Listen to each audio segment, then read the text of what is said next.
2023년 12월 1일 금요일입니다. 오늘 예수님의 친언 374번째 꼭지는 마태복음 24장 34절에서 39절까지의 말씀입니다. 재림의 시기라는 제목으로 말씀을 상고해 보실 텐데요. 먼저 우리가 말씀을 함께 읽어보십니다. 내가 진실로 너희에게 말하노니 이 세대가 지나가기 전에 이 일이 다 일어나리라. 천지는 없어질지언정 내 말은 없어지지 아니하리라. 그러나 그 날과 그 때는 아무도 모르나니 하늘의 천사들도 아들도 모르고 오직 아버지만 아시느니라. 노아의 때와 같이 인자의 임함도 그러하리라. 홍수 전에 노아가 방주에 들어가던 날까지 사람들이 먹고 마시고 장가들고 시집가고 있었으며 홍수가 나서 그들을 다 멸하기까지 깨닫지 못하였으니 인자의 임함도 이와 같으리라. 얼마 전 참 놀라운 이야기를 하나 들었습니다.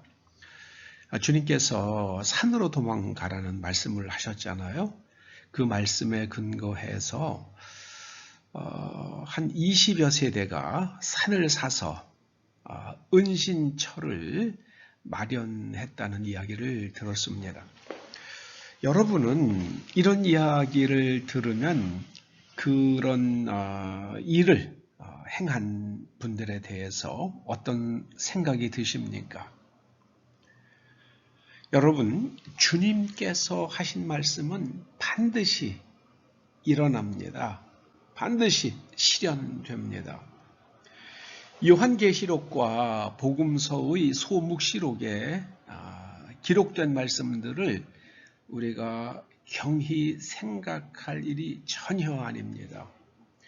저는 그 가운데에 두려운 말씀 하나가 바로 바다와 파도의 성난 소리로 인하여 혼란한 중에 곤고하리니 사람들이 세상에 임할 일을 생각하고 무서워함으로 기절하리니 이런 말씀입니다. 무서워함으로 기절한다고 말씀하십니다. 바다와 파도의 성난 소리. 우리는 별로 경험이 없습니다만은 일본 사람들은 쓰나미를 경험한 게 많더라고요. 그 쓰나미가 올 때에 바다에서 웅 하는 그런 소리가 육지로 몰려온다고 그럽니다. 그게 그 쓰나미가 올 때 그런 소리가 난다고 그래요. 우리는 쓰나미를 경험한 적이 그렇게 많지 않잖아요. 그래서 그런 말들이 없는데요. 일본 사람들은 그런 말을 하더라고요. 쓰나미가 올 때에 바다에서 소리가 난다. 그리고 파도의 성난 소리. 이건 뭐 쓰나미라고 생각이 됩니다. 만약에 태평양 가운데에 태평양 한복판에 뭐 소행성이 떨어지거나 뭐 거기서 아주 수중 대폭발이 일어나거나 하면 쓰나미가 일어날 텐데 어떤 과학자들은 뭐 어떤 방식으로 계산을 했는지는 모르겠습니다만은 쓰나미가 뭐 한 60m 정도 혹은 100m 정도의 쓰나미가 일어날 수도 있다. 그렇게 얘기를 하더라고요. 그 얘기 듣는데 뭐 무섭더라고요. 그럼 뭐 상해, 중국이라는 나라는요, 거의 뭐 해안 도시들 완전히 다 그냥 소멸되는 거죠. 완전히 다 그냥 바닷속에 잠기는 겁니다. 한국도 60m 이하는 다 물에 잠긴다 그러면은요, 뭐 엄청난 뭐 희생이 따르겠죠. 언젠가 미국에서 만든 다큐멘터리예요. 미국 그 워싱턴 스테이트 그 앞바다에 아주 대규모의 해저 단층대가 있다고 그럽니다. 그래서 그 단층대가 활성화될 경우에 해저 지진과 또 쓰나미가 발생할 텐데 그 쓰나미가 그 육지에 어느 정도까지 몰려왔을까 그걸 갖다가 탐사한 적이 있더라고요. 근데 그 탐사한 방법이 참 놀랍더라고요.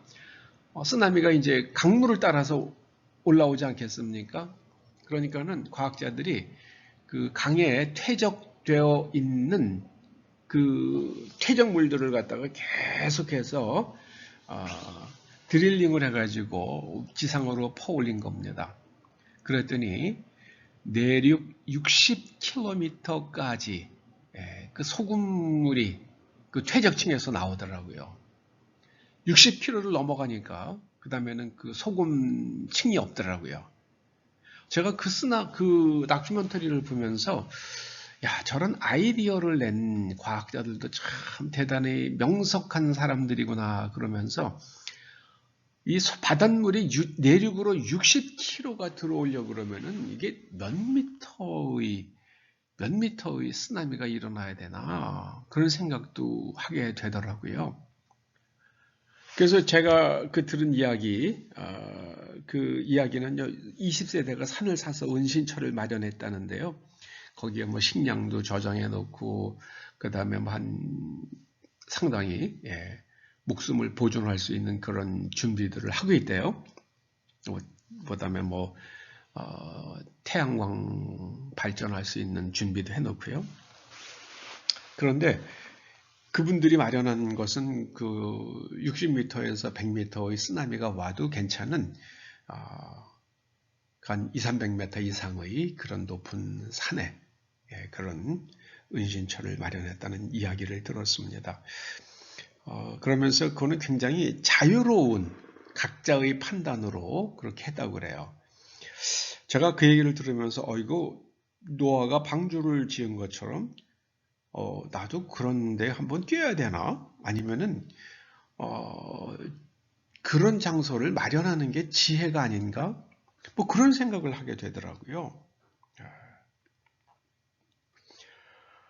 아무튼요, 바다와 파도의 성난 소리로 인하여 혼란한 중에 곤고하리니. 그럼 이제 쓰나미가 딱 발생이 되면 그 육지까지 오는데 걸리는 시간이 이제 계산이 된다고 그러죠. 그러면은 예를 들어서 인천에 사는 분들이라 그래요. 아니면 도쿄, 아니면 상해 이런 사람들. 그런데 쓰나미가 60m짜리 쓰나미가 5시간 후에 우리 도시를 덮칠 것입니다. 피할 길이 없죠. 고속도로 차 몰고 나가봐야 아무 소용도 없잖아요. 그런데 우리는 예봉산이 주변에 우리는 예봉산이 그 검단산 그런데 올라가면 상당히 우리가 목숨을 보존할 수 있는 가능성이 높죠. 거기는 몇백 미터급 산들이니까는요. 그 중에서 가장 유리한 위치에 있는 나라는 대한민국이 아닐까 싶어요. 산이 많은 게 그럴 때 우리가 목숨을 보존할 수 있는 그런 게 되나? 그 네덜란드 같은 경우는 심각하겠죠. 네덜란드는요. 제일 높은 산이 100m 정도밖에 안 된다고 그러는데요. 네, 그러니 얼마나 심각하겠습니까? 여러분, 주님께서 말씀하신 거는 반드시 일어납니다. 노아는 그것을 알았기 때문에 방주를 지었던 거예요. 오늘날도 우리가 15,000톤급 배를 만든다고 그러면 힘든데요. 노아가 만든 방주는 15,000톤급입니다. 그래서 그 큰 나무를 이용해서 그 배를 만들면서 얼마나 힘들었겠습니까? 기술 개발을 해야 되죠. 재료 등등 해가지고 굉장히 힘들었을 겁니다. 그래서 저는 야, 주님께서 시간을 주실 때 이거 어떻게 해야 되나 그런 생각을 솔직히 하기도 합니다. 여러분 재림의 시기는 모릅니다. 주님께서 승천하시기 전에도 제자들이 여쭈었죠. 그런데 그때는 아버지만 아신다 그러셨거든요. 근데 또 십자가 순환 전에도 주님께 똑같은 말씀을 하십니다. 그때는 아버지만 아시느니라. 아버지만 아시느니라. 천사도 모르고 아들도 모르고 하나님만 아신다. 우리는 깨어서 기도해야겠습니다. 그러면서 계속해서 이 말씀들이 언제 실현 가능할 수 있을까? 그걸 항상 묵상하면서 깨어 기도하면서 우리의 삶에 충실하되 이 말씀들을 가슴에 담고 있을 필요가 있겠다. 이런 생각을 합니다. 노아의 때에 있었던 일들을 기억하시는 지혜자가 되시기를 주의 이름으로 축원합니다. 기도하시죠. 주님께서 다시 오시는 때 저희는 모릅니다. 그러나 주님께서는 준비하고 깨어 있으라 하셨사오니 저희가 늘 깨어 기도하는 지혜로운 믿음의 사람들이 되게 하여 주시옵소서. 생활의 염려로 인하여 우리의 마음이 둔하여지지 아니하도록 항상 깨어 있게 하여 주시옵소서. 예수님의 이름으로 기도드립니다. 아멘.